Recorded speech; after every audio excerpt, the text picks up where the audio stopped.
Riel has always had issues with people in London. She has issues with a lot of people.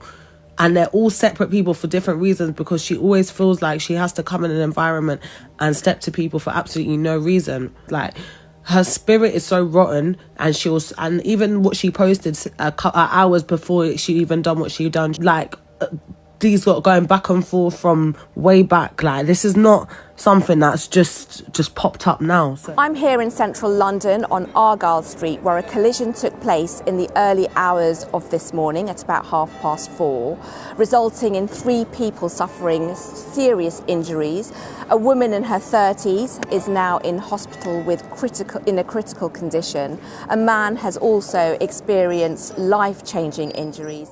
This is Gabrielle Carrington, a 29-year-old X Factor finalist turned influencer with hundreds of thousands of followers, standing in a London court charged with driving her Mercedes over a woman she used to call her friend, reversing back over her, and then getting out of the car to keep fighting. That woman spent 6 days in a coma and never woke up. And the reason this whole thing started is going to make your jaw drop, because it was not over what everyone on the internet claimed it was. To really understand what happened on that street in London at 4:30 in the morning, you have to first understand who these 2 women were and how their worlds connected, because nothing about this story makes sense without that foundation.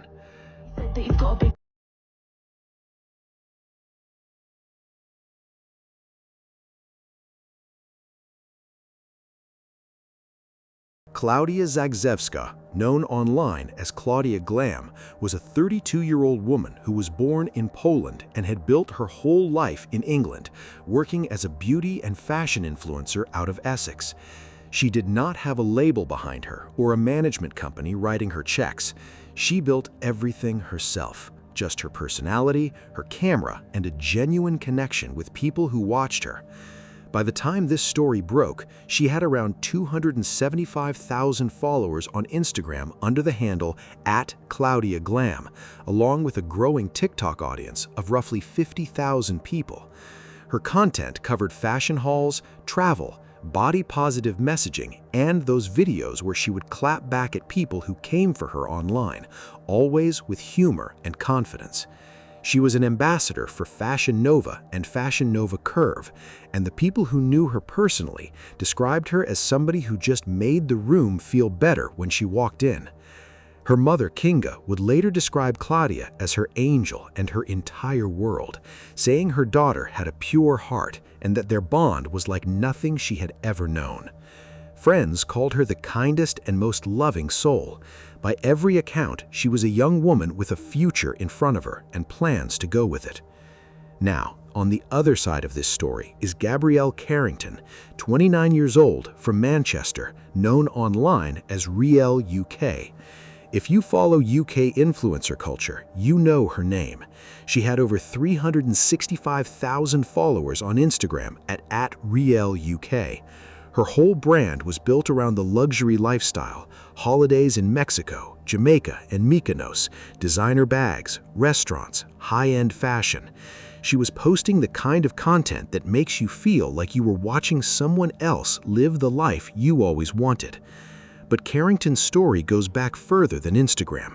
In 2013, when she was around 17 years old, she auditioned for the X Factor UK and made it all the way to the live shows as part of a girl group called Miss Dynamics, put together by Gary Barlow during boot camp. They were voted off in week 3 of the live finals after a sing-off, and at the time, she told the camera she had no regrets about how the group performed. After the group broke up in 2014, she moved fully into social media and built out a personal brand around hair, fashion, and lifestyle, including a hair business called Hair by Riel. She was listed as a director of 2 companies through Companies House, though both were later dissolved. On paper, she was self-made, growing, and doing well. But there was another side that Carrington herself had spoken about publicly. She opened up about her mental health struggles and how hard she found it to manage her emotions when things got difficult. You know, it's so difficult for them to differentiate who's like actually mentally ill and who just takes the piss, because mental health is one of them things where you could look absolutely fine and be fighting for your life in your head. Like, you could literally be fighting for your life, and you could have so much other things going on and you could look fine, like, i.e. me. The amount of things I have going on at the moment, not to delve too much into personal stuff, because I do post everything on here, but I don't post a lot of things, believe me. Like, I just think that's crazy.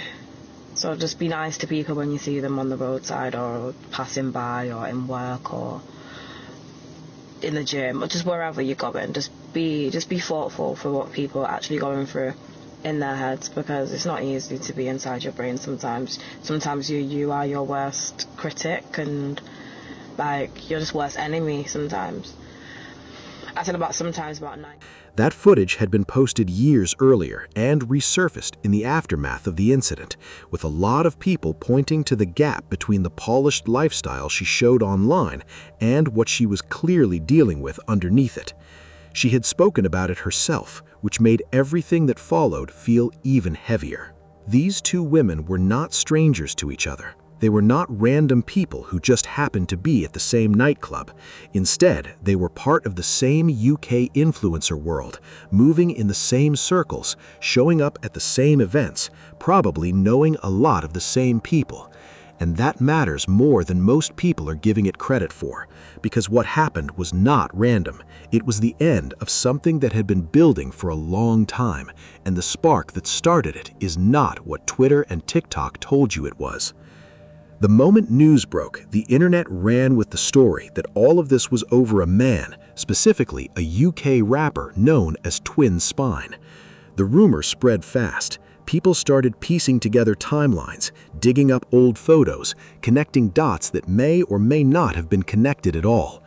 But a close friend of Claudia's, a woman known publicly as Lala, who was actually at the scene that night and saw everything with her own eyes, went on record and shut that whole narrative down. When I talk about the situation, I'm not talking about hearsay, I'm not talking about through the grapevine. Claudia is my friend at the end of the day. When I'm saying about certain things, I'm being vague only because I don't need to go into so much detail. I only need to say the surface of what has happened. I don't need to go into her whole lifestyle. I don't need to go into certain things. I have respect for her, her friends and her family. You know what I mean? So when I'm saying this is not about man, it's not about man. I'm explaining the fact that this all stemmed from a very long time ago. This is not something that happened a week ago or recently. This all stemmed from Claudia unfollowing Riel, and Claudia not liking Riel, and Riel messaging her, coming on her whole, oh, why did you unfollow? This is all stuff that, the fact it even got to this, Riel has always had issues with people in London. She has issues with a lot of people, and they're all separate people for different reasons, because she always feels like she has to come in an environment and step to people for absolutely no reason. Like, this needs to be a warning to people in a way of, people are going to envy you sometimes for absolutely no reason, and you have to protect yourself in so many ways. Like, her spirit is so rotten, and even what she posted hours before she even done what she done shows you the type of person she is. Like, all of this stemmed from, like, these got going back and forth from way back. Like, this is not something that's just popped up now. So it's just a bit annoying when I'm seeing all of this, like, talking about man. It's not about that. And I even know who spread that rumor. I can't even lie. I have no respect for it, because this is not about you. Like, you know what I mean? Like, why are you making this about you and about girls fighting over you? That's not what it was about. It was never about that. According to Lala, this whole situation started because Claudia unfollowed Carrington on Instagram. In the world these two women lived and worked in, an unfollow is not just a small thing you do without thinking. It is a statement, a public signal that something between you and that person has changed, and Carrington did not take it quietly. She started sending messages asking why it happened, and what followed was months of tension that built and built until the two of them were face to face on a street in Soho with nowhere for it to go except where it went. Lala was careful not to go too deep into the details, saying she wanted to respect Claudia and her family, but she was very clear that the man narrative was false and that someone was out there pushing it for their own reasons. Whether the unfollow itself was triggered by something involving a man underneath it all is something we genuinely cannot confirm. What we can say is that by the time April 19th arrived, whatever was sitting between these two women had been cooking long enough that running into each other at the same nightclub was never going to end peacefully, and it absolutely did not. It was around 4:30 in the morning on Sunday, April 19th, 2026, and Argyle Street in Soho, a busy part of central London right near Oxford Circus, was still full of people finishing their nights out. Among them were Claudia and Carrington, who had both been inside the Inca nightclub that evening until whatever had been simmering between them finally boiled over. We don't have the full picture of exactly how things started inside the venue or just outside it, because the case is still active and most of the evidence hasn't been released publicly. What we do know is that by the time it all moved onto the street, it had already gone past the stage of words. Bystander video that spread across social media and which police have since asked people not to share out of respect for those involved showed the two women exchanging blows on the pavement while a crowd formed around them with their phones out and almost nobody stepping in to break it up. Security from the club tried to intervene but couldn't get control of the situation.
I know about all that. I know about all that.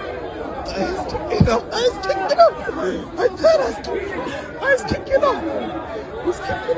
And then Carrington walked back to where her Mercedes, a black Mercedes, was parked on Argyle Street and got into the driver's seat. CCTV cameras in the area caught all of it.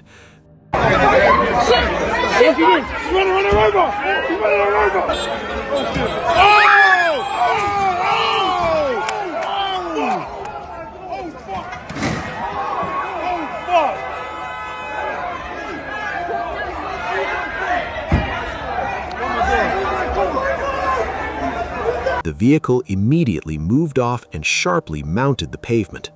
Claudia was standing at the front of the car when it came onto the pavement. The Mercedes hit her and dragged her forward, trapping her between the car and a metal bike rack that was fixed to the ground. The car kept moving, pulling her fully underneath it. At the same moment, it also hit a 56-year-old security guard named Anush Chaichi, who had been standing nearby trying to unlock an e-scooter. He was just a man doing his job on a street in London, and the car took him out too.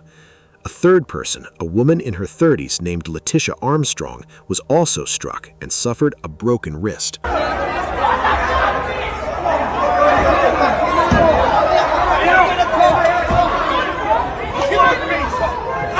People who were there said the crowd went quiet in a way that streets in central London at 4 in the morning almost never do. Witnesses described a sound that stayed with them long after they went home that night and for many nights after that. Carrington was arrested at the scene by officers who had responded to calls about the incident.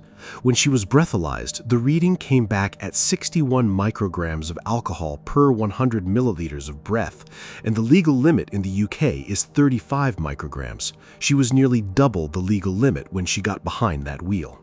Hello again. A 29-year-old woman has been arrested on suspicion of attempted after 3 people were hit by a car in central London. The 3 were injured, including one who sustained life-changing injuries. Our correspondent Anjan Pierbakos has more from the scene.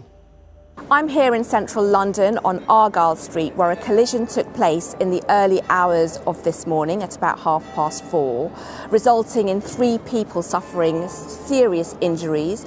A woman in her 30s is now in hospital in a critical condition. A man has also experienced life-changing injuries, and a woman in her 30s has also experienced some minor injuries as a result of the collision. A 29-year-old woman has been arrested on suspicion of attempted murder, and the police are appealing for witnesses or people who have heard or seen anything and were in the area at the time.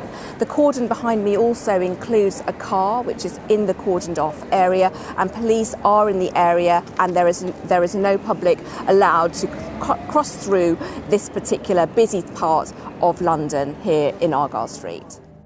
Now, in the days after the incident, there were people online who tried to frame what happened as self-defense, saying that Claudia's group had attacked Carrington first, that she was outnumbered 3-1, and that getting into the car was the only way she had to get herself out of danger. And to be honest about the full picture, there is footage showing Carrington being physically attacked before she got into the vehicle, and a woman named Miss Controversy, who said publicly that she knew Carrington personally, made that argument on camera.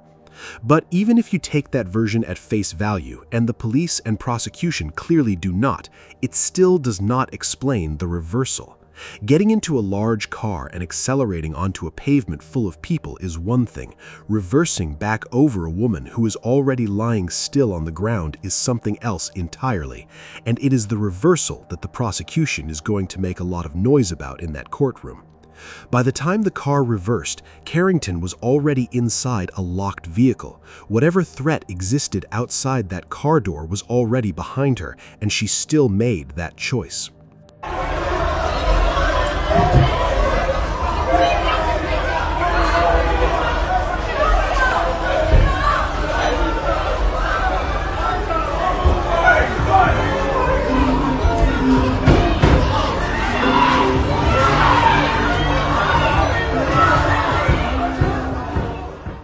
Anush Chechi spent days in hospital following surgery on his leg, dealing with serious soft tissue damage that required a skin graft, and 5 days after the incident, doctors still expected him to be off work for months.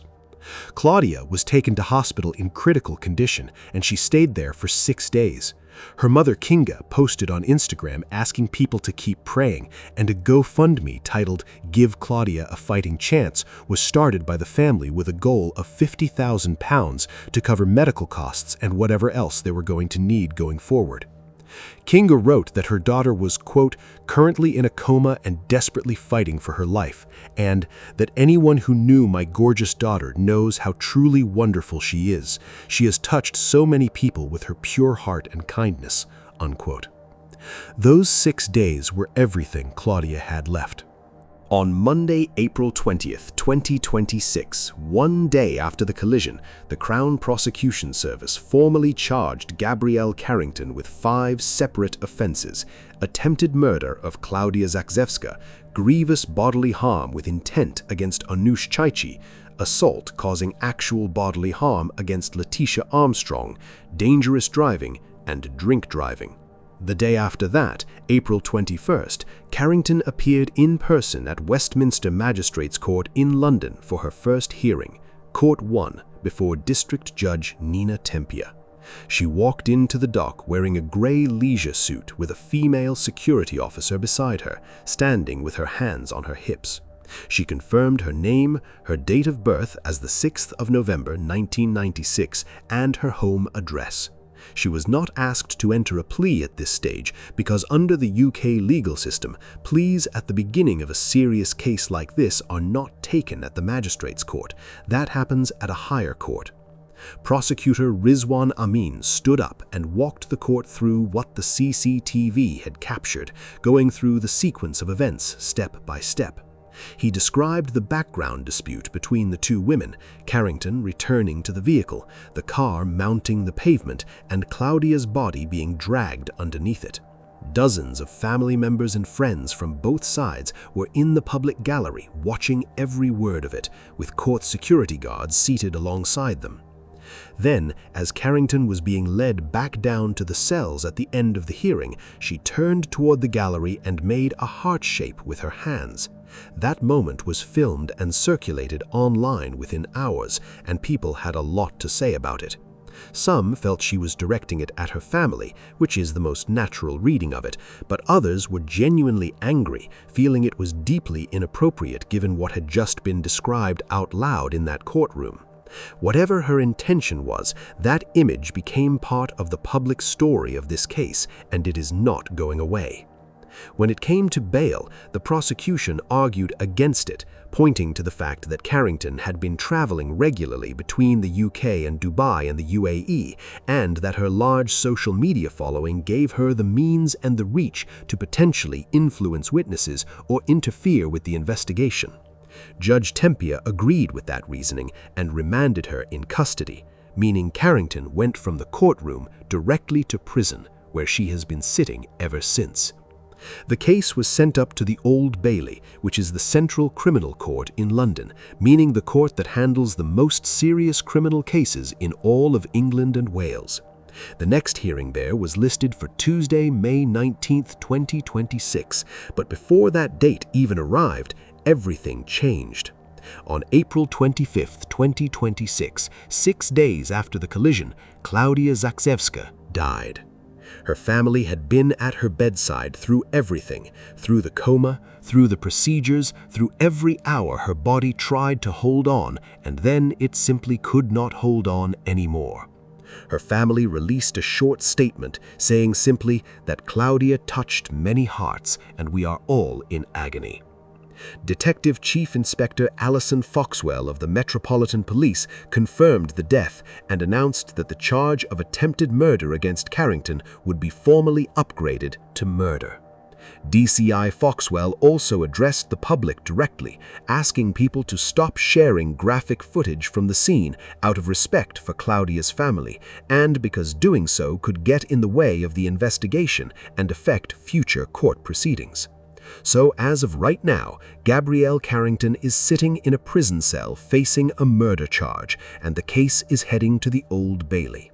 The full evidence bundle, the complete CCTV footage, the digital forensics, the witness statements, none of that is public yet because the case is still active and the trial has not started. What the prosecution has already shown the court, though, is enough to give you a clear picture of what they are building, including the alcohol reading of 61 micrograms, the CCTV recording of the car mounting the pavement, the reversal, and Carrington's own Snapchat posts made before the incident in which she made statements that the prosecution is already treating as relevant context. The big question the defense is going to have to answer is whether this was murder or whether it was a spontaneous reaction by someone who was drunk, outnumbered, and in fear for her own safety. The prosecution's answer to that is the reversal. They are going to stand in that courtroom and say that a person who is simply trying to escape does not reverse back over the person they just hit. That argument is going to be very difficult to answer in front of a jury. For context, the last time the UK saw a social media figure use a car as a weapon in a personal dispute and it ended in death, the result was a life sentence. Mahek Bukhari, a TikTok influencer from Leicester, was convicted in 2023 for her role in a high-speed crash that killed 2 men during a premeditated chase.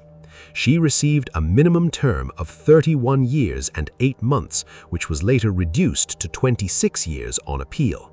The circumstances are different, but the precedent is there, and UK courts do not treat these cases lightly. What do you think could have triggered the fight that night? Let me know in the comments section. Click on one of the cards on your screen to see more videos like this. See you in the next one.